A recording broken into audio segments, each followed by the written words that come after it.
apabila dibawa arus tsunami di tahun 2008, ingin mengajar barisan di waktu itu supaya lebih berwawasan, lebih melihat kepentingan rakyat, lebih accountable pada rakyat, lebih terbuka, disebabkan beberapa isu yang dimainkan oleh DAP pada tahun 2006, 2007, 2008 sebelum pilihan raya. Antara isu-isu yang dimainkan ini adalah pembangunan yang ingin dibawa oleh Barisan Nasional di kawasan-kawasan tengah bandar yang boleh menyebabkan kesesakan lalu lintas yang begitu hebat, kawasan-kawasan pembangunan yang mempunyai densiti tinggi, kawasan-kawasan yang dibangunkan di lereng bukit, ya, cemaran alam sekitar, keadaan pentadbiran yang tidak begitu telus. Semua ini dibawa, dijaja kepada rakyat Pulau Pinang untuk memikirkan kita perlu bagi satu kerajaan barisan yang diimbangi dengan pembangkang yang kuat. Itu tahun 2008. Rakyat dibawa dengan satu kesedaran supaya mereka perlu bagi DAP dan Pakatan Rakyat ini sebanyak mana kerusi yang boleh supaya dapat jadi pembangkang yang kuat di Pulau Pinang. Tapi akhirnya semua orang berfikiran macam itu, hingga kan mereka dapat 29 kerusi daripada keinginan asalnya hendak menjadi pembangkang yang kuat di Pulau Pinang. Mereka berjaya menubuhkan kerajaan dengan 29 daripada 40 kursi. Rakyat menerima keputusan ini dengan hati yang terbuka dan melihat bagi peluang kepada DAP Perintah Pulau Pinang untuk 5 tahun. Lihat mungkin ada sesuatu yang menarik berlaku bagi DAP Perintah. Mungkin mereka boleh melakukan sesuatu yang menakjubkan di Pulau Pinang ini, sehingga kan ekonomi rakyat begitu meninggi, pelaburan datang berlipat kali ganda, atau mungkin mereka boleh bawa pembangunan yang tidak pernah dipikirkan boleh berlaku sebelum ini, atau mereka dapat lihat rakyat yang sejahtera, dapat dilihat satu keadaan di mana apa yang dulu dibuat oleh barisan adalah sesuatu yang lemah, dan DAP jadi satu kerajaan yang kuat, kerajaan yang bertimbang rasa, kerajaan yang berwawasan, kerajaan yang telus, yang boleh dipercayai oleh semua rakyat. Itu tangkapan awal. Dan rakyat bersabar. Tahun pertama, tahun kedua, tahun ketiga, tahun keempat, dan apabila sampai ke tahun kelima, sekarang ini mereka dirasuk satu kesedaran bahawa sebenarnya 5 tahun yang berlalu ini adalah satu pembaziran. 5 tahun yang telah berlalu ini adalah satu masa yang terbuang. Dengan kata lain, 5 tahun yang berlalu ini seperti masa yang tidak bergerak. Kalau kita lihat di negeri Pulau Pinang ini, tidak ada apa perkara baru yang berlaku selama 5 tahun. Tidak ada satu lonjakan ekonomi yang berlaku di negeri ini. Malah kalau kita lihat 6 bulan terakhir di tahun 2012, ya, pelaburan yang datang ke negara kita, ke negeri kita hanya 1.2 bilion, ya, di sepanjang tahun 2012, dan ini hanya 10-20% daripada jumlah tahun-tahun sebelumnya. Dan kita juga lihat orang susah, orang yang perlu bantuan kebajikan, orang yang perlu dibela dari segi pendapatan tidak juga dibela. Tidak ada sesuatu yang dilakukan oleh kerajaan negeri yang luar biasa.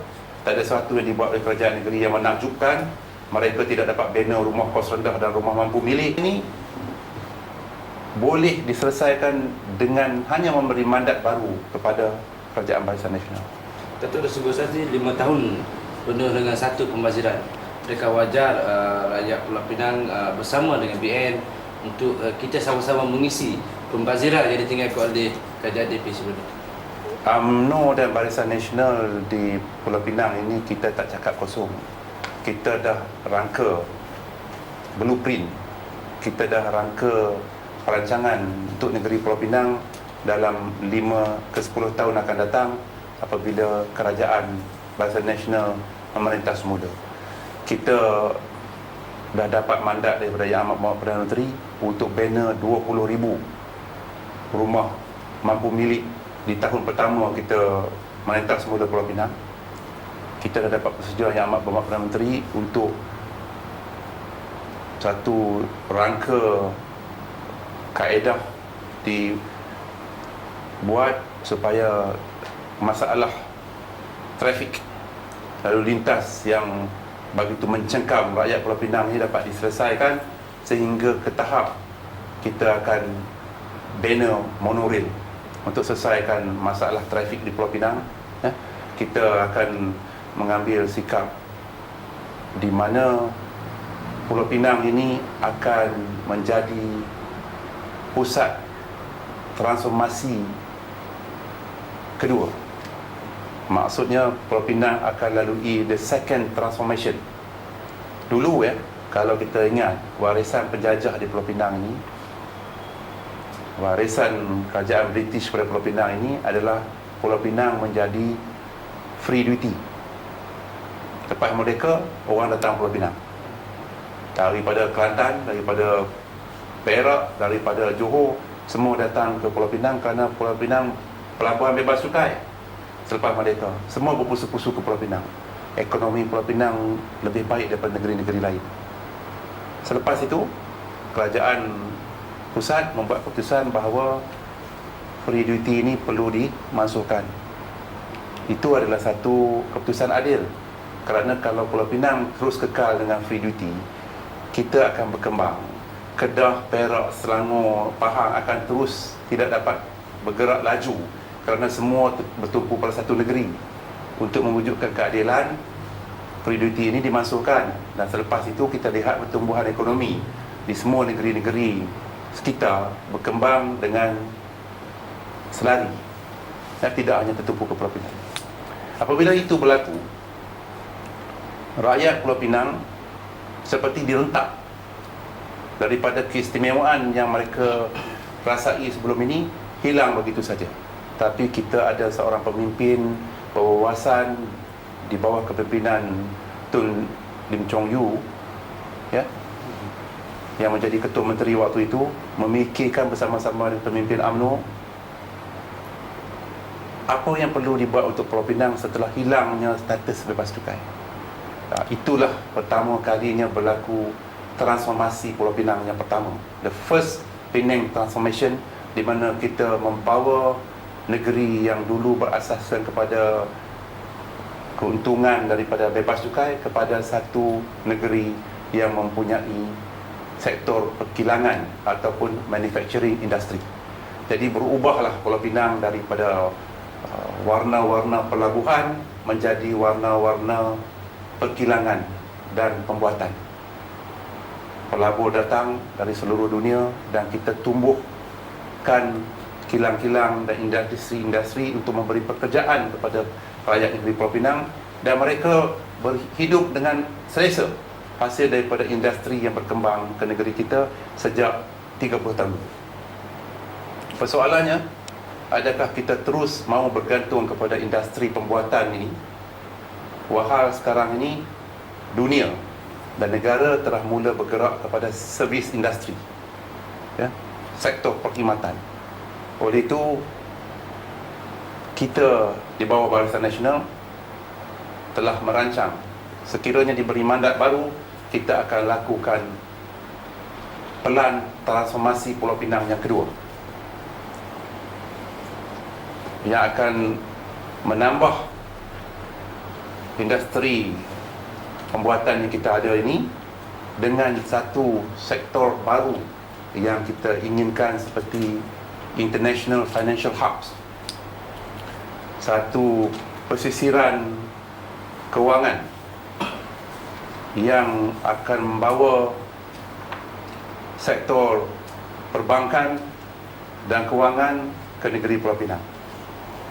Kita mahu rancang negeri ini supaya dapat mengembalikan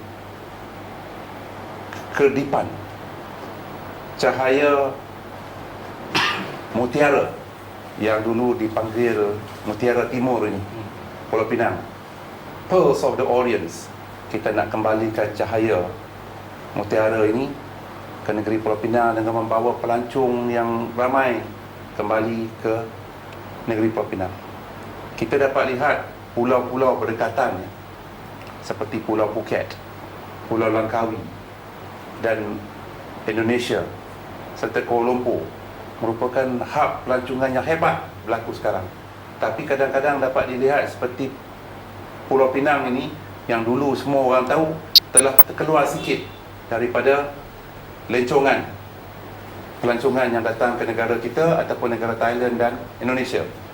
Jadi kita mau lakukan satu strategic partnership dengan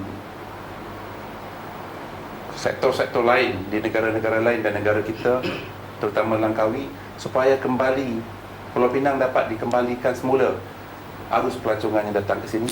Dan kita akan merayu kepada Kerajaan Persekutuan agar status pelabuhan bebas cukai dulu dikembalikan, tapi bukan dalam bentuk dan neraca yang sama seperti dulu, tapi dengan segala perbaikan dalam kaedah ekonomi baru yang boleh menggariskan international financial hubs, dapat menggariskan semula international tourist haven, dapat menggariskan semula industri akukultur yang ada di kawasan seberang perai, dan boleh kita wujudkan lagi hub halal, dan dapat lagi kita wujudkan apa saja tarikan yang boleh membawa Pulau Pinang ini ke transformasi baru yang akan melipat gandakan pendapatan penduduk dan akan menambahkan kesejahteraan rakyat.